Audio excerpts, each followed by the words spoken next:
I, 29F, dated a guy Joe, 30M, for 3 months before he left me to go back to his ex Kim, 30F. Right after we broke up I found out I was pregnant and now I'm at 24 weeks. I let him know and he was ecstatic. Turns out his girlfriend had fertility issues and would likely never be able to get pregnant naturally, and he has always wanted to be a father. Getting back together was out of the question for both of us, so he's still with his girlfriend. Joe was only allowed at the initial appointment because of COVID-19, and we found out I was having twins. According to Joe, when he told Kim, she had a mental breakdown about her infertility and wanted to talk to me. I met them at their house and Kim stated that she wanted to be involved in my pregnancy because she would eventually be the children's stepmother.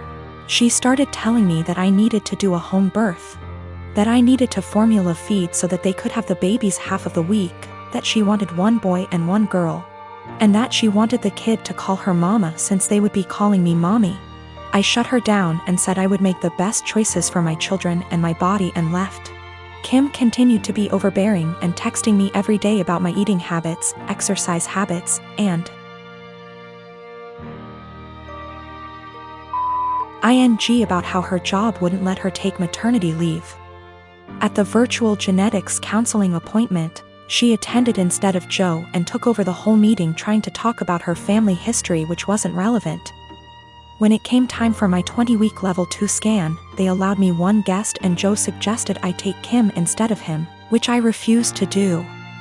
Joe did end up coming and he found out the gender because I wanted to keep it a surprise for me so we could throw a gender reveal party. I put a pregnancy announcement on my social media and then she put up an announcement saying they were expecting twins, the non-traditional way, and how blessed she was. I was irritated but I kept my mouth shut. Then she threw a gender reveal party and posted it on social media. I wasn't even invited. She also announced that she's having a baby shower. I commented on her posts and told her to stop treating me like a surrogate, that the kids weren't hers, and that Joe didn't have any claim or custody of the kids until they are born. I then called Joe and reiterated all of this and stated that I would not be seeing either of them until we went to family court, and that my mother would be my birthing partner. He and Kim and some of her friends and family are saying I'm an asshole, and her mother even called and insisted I give her one of my babies. Like, this is the Parent Trap? I'm definitely getting a lawyer ASAP. Y'all have scared the shit out of me, but I'm happy you did. We used condoms because I do not react well to hormonal birth control, and I had to wait to get a non-hormonal IUD because of other medical issues. The Thursday I posted this, I went to the police and they stated that there was nothing they could do because a crime hadn't been committed. In my state, orders of protection are criminal or family, so I was able to get one against Joe. On Friday, I did get a lawyer and they let me know in my state there was nothing I could do as far as custody before the babies are born. So I will be leaving my state soon to ensure that this isn't my baby's home state and I can't be charged with anything. Kim came to my job, damaged my car, and broke a bunch of office windows. I work with kids, so she was arrested for not just the criminal damage and trespassing but also child endangerment, so hopefully that works in my favor. Also, if Joe did it on purpose, I don't think Kim knew, because she was screaming at me about how I stole her life and everything I had was supposed to be hers. I have orders of protection against both Kim and Joe. I left the state anyway and Joe and Kim started harassing me again because there's no legal jurisdiction when you leave the state. But I have enough evidence that I was able to press charges in my current state as well and will be pursuing a restraining order here. He's a fashion photographer, meaning he works alongside many beautiful women in his profession: stylists, hair and makeup artists, and of course, models. This is actually how we met. I modeled my way through college and he photographed me, after which we became friends and eventually started dating. We have been together now for almost 3 years. I've since stopped modeling, but he is still a photographer. Never once in our relationship has he given me any reason to question his fidelity. With the exception of me, he has never dated or even befriended any of the models he has photographed. That was until Rachel came into the picture. I've met Rachel. She seems like a fun chick, the type of girl who draws a lot of positive attention just by entering a room. She's beautiful, but her personality really shines through. She makes you feel like you're her best friend when you're talking to her. A very cool person through and through. That said, I'm not the only one who feels this way. My boyfriend also adores Rachel. The first time he photographed her, he stayed late at the studio and discussed ideas for their next shoot for nearly 3 hours. He was actually late for a night out with me because of it. But he's always had terrible time management, so I didn't think anything of it. The lateness has now become a steady, recurring factor in their shoots together. They hang out long after the stylists and makeup artists leave the studio. They also text a lot, and he's always smiling to himself and laughing when he reads the messages she sends him. At first he would show them to me and try to include me in on all the fun, without me asking. But he abruptly stopped doing that around 2 weeks ago. He tilts his phone away from me now when Rachel messages him. I'm not the jealous type, but if my BF had a history of doing this with the other models, I'd let it slide. The fact that he is only like this with Rachel, and me, I suppose, makes me wary of what might have transpired between them. Rachel herself has stopped talking to me. We used to communicate and have an easy, casual friendship via IG and Snapchat, but she pretty much ignores me now. Guilty conscience? I don't know. The real kicker is, my boyfriend now has a photo of Rachel as the wallpaper on his phone. He's apparently proud of the concept and the editing, and claims it has nothing to do with Rachel herself. Which is totally believable, but doesn't sit right with me. I told him that and he told me I was being irrational. Rachel is single, by the way. She and her BF broke up around 3 weeks ago. I really don't want to fall into the jealous GF trope, but what else am I to think? I don't want to make crazy demands and accuse my BF of cheating on me. Even emotionally, but he really does seem to be fond of this girl in a way that really hurts me. He has other female friends and he doesn't act that way with them. He's capable of being friendly with a girl without flirting or acting suspicious, but with Rachel it's different. He has slowly become very attached to her and I feel like I'm losing him. I have expressed this to him a couple of times, but he always tells me I have nothing to worry about and that he and Rachel are just kindred when it comes to photography. The long nights, constant texting, and phone wallpaper mean nothing. Oh, by the way, she's practically naked in the photo and it wasn't taken for any sort of publication, just for fun. Am I being irrational? Unreasonable? How would you feel in this situation? What would you do? Update. My photographer boyfriend has been growing very close to one of his models, and acting dismissive of my concerns regarding their work relationship. He has a practically naked photo of her as his phone wallpaper. WTF am I supposed to think? He and I are meeting for lunch in an hour. He confessed. I'm kind of a mess right now, but I'm lucky enough to have an amazing support system and a clear head. That's all I really wanted out of this unfortunate situation. My boyfriend, ex-boyfriend, has never taken nude or even partially nude photos of me. Although I modeled in high school and university, my primary focus has always been stage acting. He took my headshots. That's how we met. Not that it really changes anything. Just a bit of insight, I guess. When we were younger and when the relationship was newer, I would accompany him to his shoots all the time. But my own career is very time-consuming nowadays. I know of multiple model/photographer relationships where they accompany each other to every shoot. And I've nothing against doing that, but I personally would rather just trust that my SO is on their best behavior. Obviously what happened here kind of squashes that, but I stand by it. If I have to be there in order to make sure my SO faithful, chances are they'll find other ways to cheat. Okay, now for the good stuff, or I guess, the bad stuff. I met him for lunch Friday afternoon. We went to our favorite sushi joint overlooking the ocean, and I ordered more than I could handle, stuffing my face while trying to decide how to broach the topic of Rachel, but most importantly, our relationship. I went into that meeting with a righteous, ass-kicking speech prepared, but I forgot every word of it almost immediately after we sat down. I guess he could tell there was something on my mind, because he asked me if I was all right, if he had done anything to upset me. Snorts. Yes, Ian, you've upset me very much, actually. As soon as I gathered the confidence to look him in the eyes, I point-blank asked him, "What's going on between you and Rachel?" His mouth flew open as if he were completely and utterly taken aback by the implication, but I cut him off with, "Do not bullshit me." I tried my best not to let anger get the best of me, I really did. I wanted to stay cool, calm, and collected like so many women on this sub. You know the ones. Those intense stories of cheating husbands wherein the wife takes to relationships, garners a ton of support, and then updates us later with a well-constructed storybook post detailing the evidence she has collected against him and the meeting she had with her uncle or sibling, who just so happens to be a divorce lawyer. Yeah, I'm not a badass like that. I wish I were. But I'm honestly just an overly emotional doormat, and I knew going into this meeting that I was either going to cry or gouge his eyes out with my mind. Because I had somewhere to be later, I took a hard left and got super angry. He could see it in me, the anger bubbling over. The people in the restaurant were starting to stare at us, too. In order to save face, I threw money on the table with tip and told him to meet me in the parking lot. If I'd had a switchblade on me, I can't say for certain I wouldn't have channeled my inner jet and beat his to the pavement. Kidding. Totally kidding. We met inside my car. He climbed in after me, his head down as though he were ashamed or, I don't know, guilty? I asked him how, and he explained everything to me. No preamble whatsoever.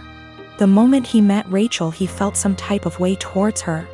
He couldn't tell whether it was just a silly crush or something more, but he knew she felt it, too. How cute. They kissed the first night they met. The night he nearly stood me up. They had crazy, emotional, forbidden intimate the night she and her boyfriend called it quits. And they've been ever since. He mentioned he has always used a condom with her, but I don't care. I'm getting tested. I should mention Rachel was the one who was broken up with in her previous relationship. I don't know why or how. I didn't ask and I don't care to know. Funnily enough, Ian said he doesn't want to be with Rachel, he wants to be with me. And he even provided text messages to show that he's the one who decided not to pursue anything with her on official grounds. But I told him I give zero about what he wants. And unless he can go // his eyes, he should get the out of my car and erase me from his mind before I erase him. I literally said that. In any case, I went home later that day and drank a lot. My friends and family, and most of Ian's friends and family, have rallied around me in support. I guess he told his mother we broke up and how it happened, because she called me this morning and said she's disgusted with her son and that if I need anything at all, she's always there for me. For real, I'm going to miss his family. They're good people. The best people. This is my first adult breakup, by the way. The type of breakup where you're required not only to break up with your so but with their family and friends, as well. These people you've spent so much time getting to know and growing to love, are suddenly not in your life anymore, and it's, well, it's kind of daunting, really. Daunting and sad and infuriating all at the same time. So, that's the conclusion to this story. That's what happened. P.S. He admitted to cheating with Rachel and then I dumped his. So far, his mother, his teenaged stepbrother, and 2 male friends of his, have reached out to me saying how disgusted, ashamed and embarrassed they are on his behalf. On top of 3 mutual friends. It hasn't been 2 days yet.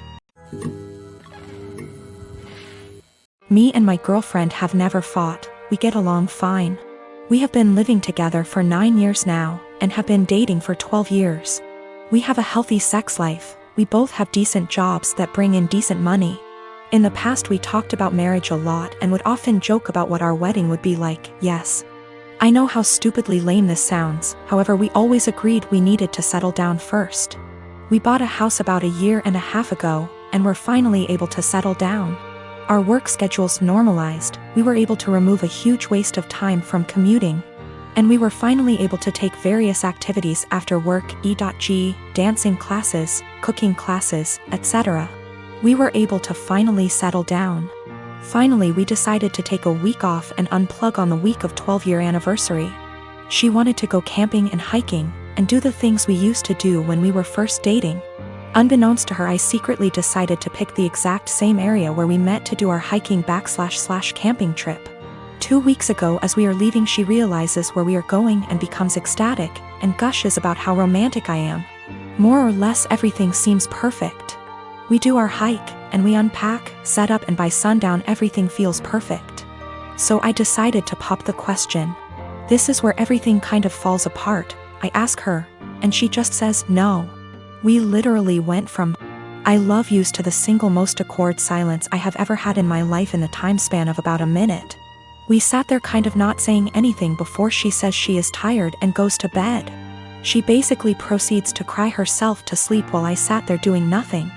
I basically didn't sleep, and the next morning, she says she wants to go home. So we pack up and have a really awkward 3-hour hike back to our car. There were a few times where things kind of felt normal and we were joking around like we used to be for a bit. On the way back home, we are talking and chatting normally, but it just feels awkward. At one point we stopped for coffee and asked if she wanted to talk about what happened, and all I got was a curt no. This is followed by another extremely long silence for the rest of the drive home. We finally get home and I unpack everything while she goes off to bed. She is going to bed. Cue more crying. I tried really hard to talk to her, but she pretty much told me that she just needs time to be alone and think. The next day she tells me she is going to take some time and see her family, which is literally on the other side of the country. It has been about 2 weeks since I dropped her off at the airport. She sent me a few messages to tell me she is fine, and that she needs some more time to think. Her best friend has been asking me every other day about what is going on with her, since she hasn't really been responding at all. I know she is okay, though, due to her posting some pictures of her and her family on Instagram. But it just feels really weird. I am an absolute giant mess. I just don't quite understand what is going on. None of my friends have really offered me anything of value. I just feel if I didn't ask the question everything would be absolutely fine, and I don't really understand what is going on. I keep wanting to grab her laptop to try and figure out anything. I am not close to her parents at all, but I trust her and want to respect her space, but I don't know when she is coming back. I even sent her a message this morning, and I know she saw the message and received it, but hasn't replied. Also, her work has called me this morning asking about where she is. Apparently she had taken an extra week off last week, but she was supposed to be in yesterday. Now everything feels like it is falling apart and I have no idea what to do.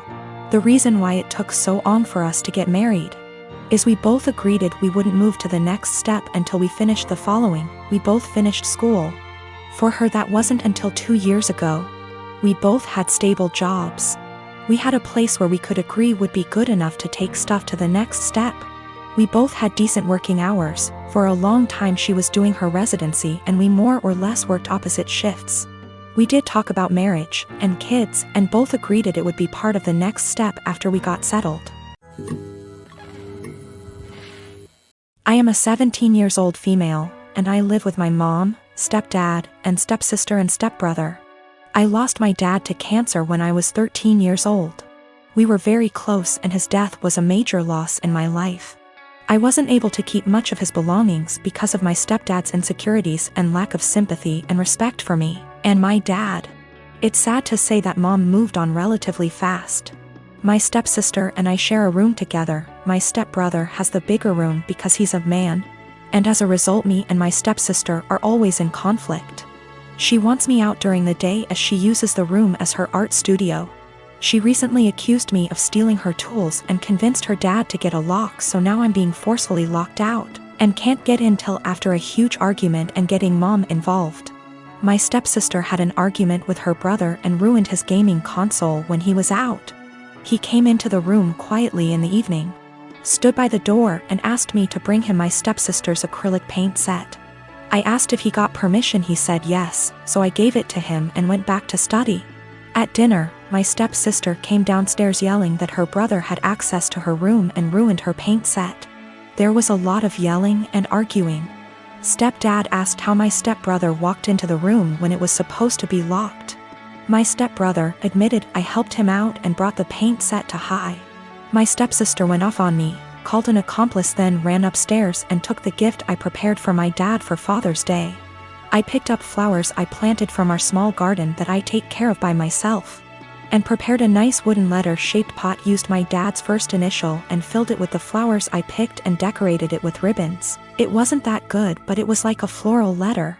I planned to visit his grave and put the gift there. She damaged it to pieces. It was completely ruined. I yelled at her and kept crying. Mom and stepdad gave her harsh punishment and thought it was fixable, but I was so done I called my uncle, who came and berated my mom and stepdad. Stepdad offered to fix it and punish my stepdaughter harder, but I packed my things to go with my uncle. My mom begged me to stay, but I refused and didn't respond when she kept calling saying she did nothing to deserve to be shunned by me and my uncle, who told the family about what happened. The family told Mom not to come visit on Father's Day and are angry with her because I moved out over this.